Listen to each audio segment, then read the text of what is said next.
Hello दोस्तों, तो आज हम बात करने वाले हैं मैथ्स के एक नए टॉपिक के बारे में जिसका नाम है दो चर वाले रैखिक समीकरण। तो इसमें आज हम आपको बताएंगे, जैसे कोई सेंटेंस दिया, कोई ऐसे सवाल लिखी जाती है हिंदी में, तो उसको कैसे मतलब गणितीय रूप में कैसे निरूपित करें, उसको मतलब एक समीकरण कैसे बनाएं, आज इस पे चर्चा करेंगे। और समीकरण बनाने के बाद उसको सॉल्व कैसे करें, दो तीन तरीके हैं उसको सॉल्व करने के, सभी तरीकों पे चर्चा करेंगे। और वीडियो शुरू करने से पहले दोस्तों मैं आपको बताना चाहूंगा कि प्लीज हमारे चैनल को सब्सक्राइब कीजिए और शेयर भी कीजिए। तो चलिए शुरू करते हैं आज की इस वीडियो को। आप लोग देख रहे हैं ये है प्रश्नावली 3.2।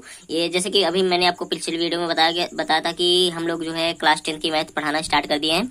और यहाँ पर देखिए प्रश्नावली 3.2 है। तो इसमें जो पहला क्वेश्चन है लिखा है, कक्षा एक्स के 10 विद्यार्थियों ने एक गणित की पहली प्रतियोगिता में भाग लिया। यह लड़कियों की संख्या लड़कों की संख्या से 4 अधिक हो तो प्रतियोगिता में भाग लिए लड़के और लड़कियों की संख्या ज्ञात कीजिए। तो दोस्तों इसमें हमको कैसे, सबसे पहले तो मैं इसमें आपको बताऊंगा समीकरण कैसे बनाते हैं, समीकरण को कैसे बनाया जाता है, फिर उसके बाद उसे बताने के बाद ये बताऊंगा कि उसको कैसे सॉल्व करते हैं। तो चलिए शुरू करते हैं। तो सबसे पहले मैं इस क्वेश्चन को अपने नोटबुक में लिख लेता हूँ। जैसे कि आप लोगों ने क्वेश्चन देख ही लिया, तो यहाँ पर हमने आधा लिख के उसको छोड़ दिया। तो सबसे पहले उसमें क्वेश्चन में दिया था कि कक्षा 10 के 10 विद्यार्थी पहले में भाग ले रहे हैं। तो उसमें 10 विद्यार्थी हैं, तो दोस्तों उसमें देखिए लड़के लड़के दोनों हो सकते हैं। तो हम पहले सबसे पहले इसमें देखिए समीकरण बनाने के लिए सबसे पहले हम मान लेते हैं, माना लड़कों की संख्या यहाँ पर हल लिख लेते हैं, ठीक है। तो माना लड़कों की संख्या हम मान लेते हैं, यहाँ पर कुछ भी मान सकते हैं, एक्स। माना लड़कों की संख्या एक्स है और लड़कियों की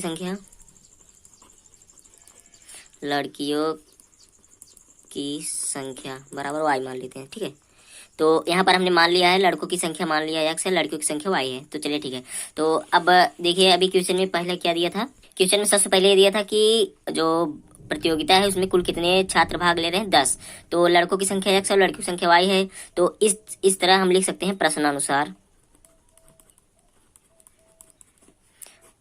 यहाँ पर।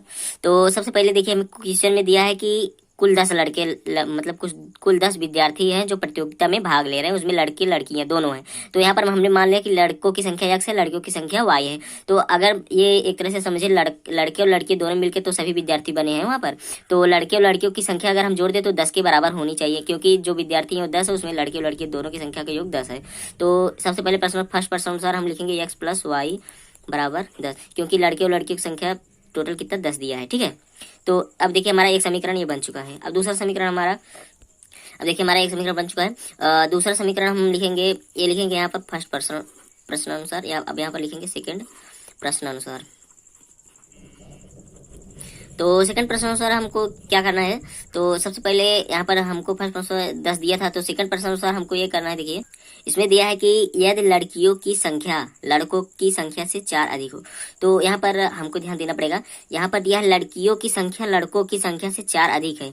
इसका मतलब अगर लड़कियों की संख्या में से लड़कों की संख्या को हम घटा दें, लड़कियों की संख्या में से लड़कों की संख्या हम घटा दें, तो हमारा कितना उत्तर आएगा, 4 आएगा। दिया है कि लड़कियों की संख्या लड़कों की संख्या से 4 अधिक है। तो लड़कियों की संख्या कितनी है, वाई माइनस एक्स बराबर कितना होगा। यहाँ पर हमारा दूसरा समीकरण भी बन चुका है। अब देखिए हमारा दोस्तों दोनों समीकरण बन चुके हैं। इसको हम ऐसे भी कर सकते हैं, यहाँ माइनस को इस साइड ले जाएंगे तो हमारा हो जाएगा एक्स, और वाई को इस साइड माइनस वाई हो जाएगा, और यहाँ 4 को इस साइड लेंगे तो -4 हो जाएगा। ये 75 का नियम है। अगर आपको समझ नहीं आता तो प्लीज़ हमें कमेंट कीजिएगा, मैं इस पर भी वीडियो बना दूंगा, कोई दिक्कत नहीं होगी आपको। अब देखिए यहाँ पर हमारा ये दूसरा समीकरण भी प्राप्त हो चुका है। तो जैसा कि अब देखिए हमें दो समीकरण यहाँ एक्स प्लस वाई बराबर 10 और एक्स माइनस वाई बराबर -4 दिया है। दो समीकरण प्राप्त हो चुके हैं। अब इस समीकरण को सॉल्व करने के हमारे पास 2-3 तरीके हैं। अभी देखिए सबसे पहले तरीका मैं बताता हूँ जो सबसे सिंपल है, विलोपन विधि में बताना चाहूँगा। अब देखिए विलोपन विधि में पहले दोनों समीकरणों को ऐसे लिख लेते हैं, एक्स प्लस वाई बराबर 10 और एक्स माइनस वाई बराबर -4, ठीक है। तो अब देखिए अगर इसमें से देखिए यहाँ प्लस वाई है, यहाँ माइनस वाई है, अगर दोनों को जोड़ देंगे तो प्लस माइनस घट जाएगा, ये कट जाएगा, हमारा 2x आ जाएगा। तो देखिए विलोपन में सबसे पहले क्या होता है कि ऐसे किसी एक को बराबर कर लेंगे, किसी भी एक को किसी भी एक चर को बराबर कर लेंगे, उसके बाद उसको काट देंगे और एक का मान रख के हम मान निकाल लेंगे। जैसे यहाँ पर देखिए प्लस, ये भी बराबर है, ये भी बराबर, यहाँ प्लस है यहाँ प्लस है, ये दोनों जुड़ जाएंगे, जोड़ेंगे जुड़ जाएंगे। और यहाँ देखिए प्लस है यहाँ माइनस है, अगर इन दोनों को जोड़ देंगे तो कट जाएंगे आपस में, प्लस माइनस घट जाएंगे तो वाई में से वाई के जीरो, ये कट गया। तो हमारा यहाँ पर क्या बचा, यहाँ एक्स प्लस एक्स, यहाँ हो गया हमारा 2x। अब देखिए यहाँ प्लस 10 है माइनस 4 है, तो ये घट जाएगा, तो 10 में से 4 गए, यहाँ 6 हो जाएगा। और x बराबर हमारा हो जाएगा कितना, 6/2। तो हमारा x बराबर हो जाएगा हमारा 3। अब देखिए हमारा x बराबर आ गया। अब यहाँ y का मान भी हम निकाल सकते हैं, x का मान रख के। जैसे कि पहला जो हमारा दिया था, जो पहला समीकरण x प्लस वाई बराबर 10 था, तो x प्लस वाई बराबर जब 10 दिया तो यहाँ x का मान यहाँ हम रख देंगे। तो x मान कितना है 3 प्लस वाई बराबर 10, तो हम यहाँ y बराबर आराम से निकालेंगे 10 माइनस 3, y बराबर हमारा हो गया कितना 7। तो यहाँ पर हम ऐसे भी लिख सकते हैं। अब देखिए x हमने क्या माना था, लड़कों की संख्या, तो हम यहाँ पर लिख सकते हैं लड़कों की संख्या बराबर कितना है हमारा, लड़कों की संख्या 3 और लड़कियों की संख्या बराबर 7। ये देखिए हमारा आ गया।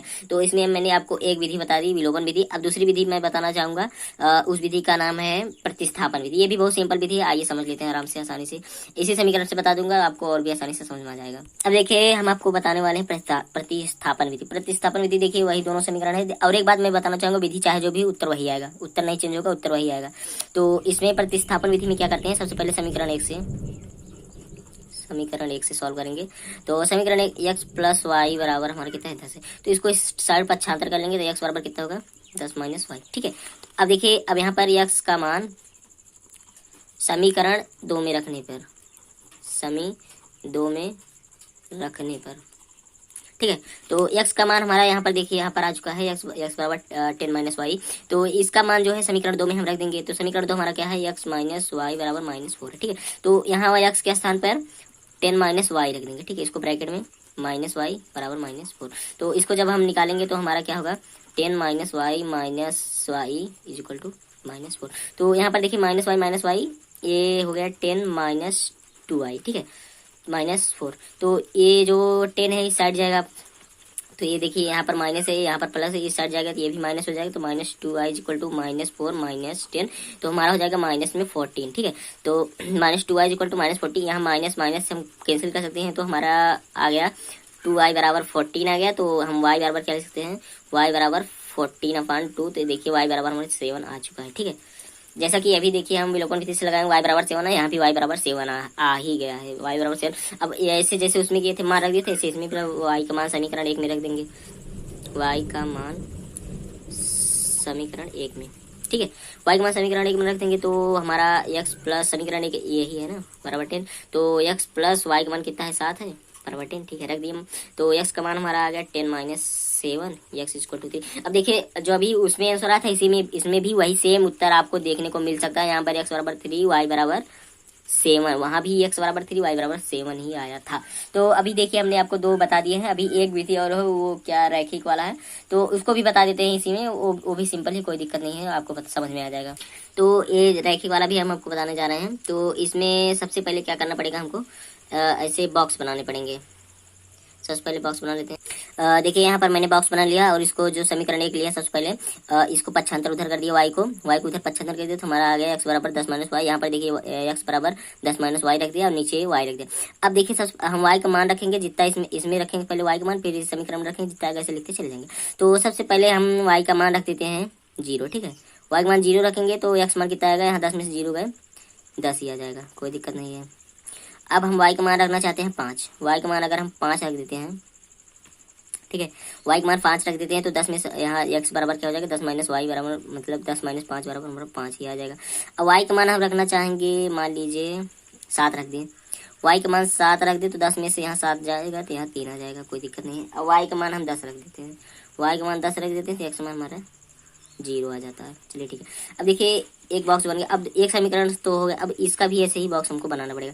इस समीकरण का हम क्या कर लेंगे, x बराबर लिख देंगे, ये y जो है इस साइड जाएगा, तो ये प्लस में हो जाएगा, y ये -4 यहाँ हो जाएगा।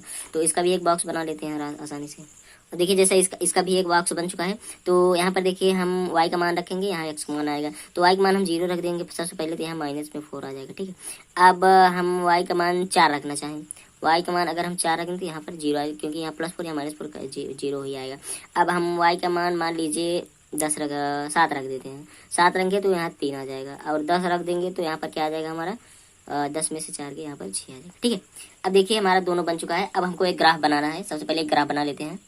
सबसे पहले मैं आपको दिखाना चाहूंगा, देखिए इस तरह से मैंने एक ग्राफ बना लिया है। अब इसको सब सॉल्व कैसे करेंगे देखिए। सबसे पहले देखिए हमारा ये ऊपर वाला जो बॉक्स बना है इसमें देखिए और एक चीज मैंने आपको नहीं बताया, ये देखिए ये जो है वाई अक्ष है, ये वाला, ये देखिए यहाँ से माइनस यहाँ पर, यहाँ ये वाई अक्ष है यहाँ पर, और ये वाला एक्स अक्ष है, 2 अक्ष होते हैं। तो यहाँ पर इधर जो है माइनस में जाएगा, इधर माइनस में जाएगा, और इधर प्लस एक्स अक्ष है, इधर प्लस वाई अक्ष है। ठीक है, तो इस तरह से ग्राफ बना लेंगे। तो सबसे पहले देखिए हमारा ये बॉक्स में देखेंगे, जैसे हम y बराबर 0 रख देंगे तो x बराबर कितना आएगा 10 आएगा। तो y जो y अक्ष है यहाँ पर, ये देखिए y अक्ष है, इस पे हम यहाँ 0 यहाँ मतलब यहाँ पर रहेंगे तो हमारा x बराबर कितना आ जाएगा, x बराबर हमारा आ गया 10 से देखिए यहाँ पर एक बिंदु हमारा यहाँ पर बन जाएगा। ठीक है, यहाँ पर हमारा कौन सा बिंदु बनेगा 10 और 0, 10 0 एक बिंदु होगा। ठीक है, अब देखिए दूसरा क्या दिया हुआ है, दिया है y पे 5 x पे 5, y पे 5 x पे भी 5। तो देखिए अब हमारा y पे 5 ले जाते हैं प्लस में, तो यहाँ पर पहुँच जाएगा y पे 5 और x पे भी यहाँ पे देखिए 5। अब ऐसे सीधी लाइन जाएगी तो ये यहाँ पर दूसरा बिंदु हमारा यहाँ पर पहुँचेगा। ठीक है, तो यहाँ पर देखिए 5 5 हो गया। देखिए 2 बिंदु हमारे हो चुके हैं। अब तीसरा बिंदु देखेंगे क्या दिया है, 7 y पे 7 x पे 3, y पे 7 ले जाते हैं मतलब ये यहाँ पर देखिए यहाँ पर 7 है और x पे कितना है 3 है, ये देखिए यहाँ पर 3 है, तो यहाँ पर हमारा इससे सीधे जाएंगे यहीं पे बनेगा। ठीक है, अब देखिए यहाँ पर 3 7 हो गया। अब हमारा लास्ट एक और बचा हुआ है, वो कितना है 10 पे 0, y पे 10 है यहाँ पर, तो हमारा हो गया 0 10। ठीक है, अब देखिए हमारे 4 बिंदु मिल चुके हैं हमको, एक यहाँ यहाँ यहाँ। ठीक है, तो इस पर एक लाइन खींच लेते हैं। सबसे पहले देखिए जैसा कि मैंने एक लाइन खींच ली, सीधी लाइन जो सभी बिंदु को मिलाते हुए जा रही है, और x प्लस वाई बराबर 10 इसी समीकरण की ये लाइन है। तो अब चलिए ठीक है, एक समीकरण की एक लाइन मैंने खींच ली। अब दूसरा समीकरण भी इस तरह से खींच लेते हैं, उसकी भी एक लाइन बनेगी। तो दूसरा समीकरण यहाँ पर दिया हुआ है देखिए, y पे 0 x पे -4, y पे 0 मतलब यहाँ पर, और x पे -4 यहाँ जाएगा 1 2 3 4 यहाँ पर लगभग यहाँ पर 0 4, पहला बिंदु हमारा यहीं पर बनेगा। ठीक है, अब दूसरा क्या है, दूसरा दिया है y पे 0 x पे y पे 4 x पे 0, y पे 4 मतलब है देखिए यहाँ पर x पे 0 y पे 4, तो दूसरा बिंदु हमारा यहाँ पर बनेगा। अब तीसरा पर क्या दिया है 7 y पे 7 x पे 3, y पे यहाँ पर 7 और x पे 3, यही देखिए यही बिंदु हमारा हो गया यही। अब एक बिंदु छोड़ देते हैं उसको, कोई नहीं। अब हमारी रेखा बन जाएगी 3 7, यही यहाँ पर कितना है 0 4 है, और यहाँ पर कितना है 4 0 -4 0। ठीक है, अब देखिए 3 बिंदु हमारा बन चुका है, यहाँ पर यहाँ पर यहाँ पर, इसको तीनों बिंदु को मिलाते हुए एक लाइन खींच लेते हैं। जैसा कि देखिए इस लाइन की भी इस तीनों रेखा को मिलाते हुए एक लाइन मैंने खींच ली है। अब आप देख सकते हैं यहाँ पर दोनों रेखा जहाँ पर काटेंगी जो बिंदु आएगा वही हमारा आंसर होगा। इस ग्राफी विधि में यही हमारा आंसर होगा। तो आप देख सकते हैं यहाँ पर देखिए 3 और 7 पे दोनों रेखाएं आपस में काट रही है। तो इस तरह से हमारा जो x है वो 3 है और y का मान जो है 7। इस तरह से देखिए हमारा जो उत्तर आया है बिल्कुल वही एग्जैक्ट उत्तर आया है, जरा भी चेंज नहीं हुआ है। तीनों ही विधियों से हमारा एक ही उत्तर आया है। इस तरह समझ सकते हैं कि हमारा क्वेश्चन बहुत बिल्कुल सही है, इसमें कोई दिक्कत वाली बात नहीं। ये हमारी ग्राफी विधि। सबसे पहले इसमें एक बार फिर से समझा देना चाहूंगा। सबसे पहले जिसमें समीकरण है इसको ऐसे बॉक्स के रूप में लिखेंगे, मान रख के ऐसे मान निकालेंगे ये दोनों समीकरण का। फिर उसके बाद एक ग्राफ बनाएंगे, ग्राफ में ऐसे पहले बिंदु बनाएंगे, बिंदु बना के ऐसे रेखा को खींचेंगे, फिर ऐसे जहां पर दोनों रेखाएं आपस में काटेंगी वही जो है समीकरण का हल होगा। इसमें एक चीज और होती है दोस्तों, मैं आपको बता देना चाहूंगा। जैसे मान लीजिए कि ये दोनों रेखाएं आपस में एक स्थान पे काट दी, ठीक है, तो हमारा एक समीकरण का हल होगा। ठीक है, जहां पे काटेंगे वही बिंदु समीकरण का हल होगा। अगर मान लीजिए दोनों रेखाएं से समांतर आ जाए, तो अगर समांतर आती है तो उस समीकरण का कोई भी हल नहीं होगा। अगर एक देखिए दो स्थिति हो गई, एक स्थिति और भी हो सकती है इसमें। जैसे मान लीजिए ये दोनों रेखाएं एक के ऊपर एक हो जाए, मतलब ये जैसे ये रेखा गई, ये रेखा भी इसी पे चली जाए, तो इस तरह से भी जो है अनेक हल होंगे। मतलब समीकरण का जो है अनेक हल होंगे, एक हल नहीं होगा। देखिए इसमें तीन कंडीशन बन रहे हैं, एक में तो एक हल होगा, दूसरे में कोई हल नहीं होगा, तीसरे में अनेक हल होंगे। तो उसका भी एक फार्मूला है ये पता करने के लिए कि समीकरण का हल होगा या नहीं होगा। तो चलिए वो फार्मूला भी मैं आपको बता देना चाहता हूँ, जिससे कि आपको कोई दिक्कत ना हो आगे चल के। तो रुकिए बता देता हूँ भी वो फार्मूला भी आपको। देखिए यहाँ पर देखिए मैंने लिखा है अपने नोट्स में मोस्ट इम्पोर्टेंट नोट, ये दो समीकरण दिया हो तो कैसे पता करें कि उसका कोई हल है या नहीं। तो जैसे देखिए यहाँ पर दो समीकरण दिया है, x minus 2y equal to 0 पहला समीकरण, और 3x plus 4y minus 20 equal to 0। तो यहाँ पर एक चीज फार्मूला बताने से पहले ये बता दूंगा कि इसमें कौन सा क्या है। जैसे देखिए a1 बराबर यहाँ पर 1 है, यहाँ पर देखिए इसको जो x का गुणांक है उसको a1 कहेंगे, और a2 जो है दूसरे समीकरण का x का गुणांक a2 है, यहाँ पर 3 है, और जो b1 मतलब y का गुणांक है इस पहले समीकरण का b1 माइनस 2 है, और b2 दूसरे समीकरण का y का गुणांक है 4 है, और जो c है वो अचर पद है, पहले में 0 है, और दूसरे में c2 ये भी इस साइड ले जाएंगे, इसको 75 करेंगे तो यहाँ पे देखिए माइनस 20 है, ये c2 है। ठीक है, तो अभी आप समझ चुके हैं कि a1 a2 b1 b2 c1 c2 क्या है। तो सबसे पहला फार्मूला इसमें ये दिया रहेगा, यदि ऐसा दिया हो a1 ऐसे जैसे दिया है उसको ऐसे रखेंगे, a1 बटे a2 not equal to b1 बटे b2 है। अगर a1 बटे a2 not equal to b1 बटे b2 तो इस समीकरण का हल होगा, मतलब इस समीकरण का जैसे अभी मैंने बताया उस समीकरण को सॉल्व करने पर एक उसका आंसर भी आया, x y का मान आ जाएगा। अगर ऐसा नहीं दिया, अगर ऐसा दे दिया है a1 a2 equal to b1 b2 equal to c1 c2 तीनों बराबर दे दिया है, तीनों ही बराबर, अगर ये बटे करने पर तीनों बराबर आ जाते हैं, तो इस अवस्था में जो है समीकरण के अनेक हल होंगे। इसका मतलब जो दोनों रेखाएं होंगी आपस में समांतर होंगी दोस्तों, समांतर होंगी। तो इस अवस्था में समांतर नहीं, सॉरी दोस्तों, समांतर नहीं होंगी, एक रेखा दूसरी रेखा के ऊपर होगी, मतलब उसी लाइन पे दूसरी रेखा भी बनेगी। इस स्थिति में अनेक हल होंगे समीकरण के।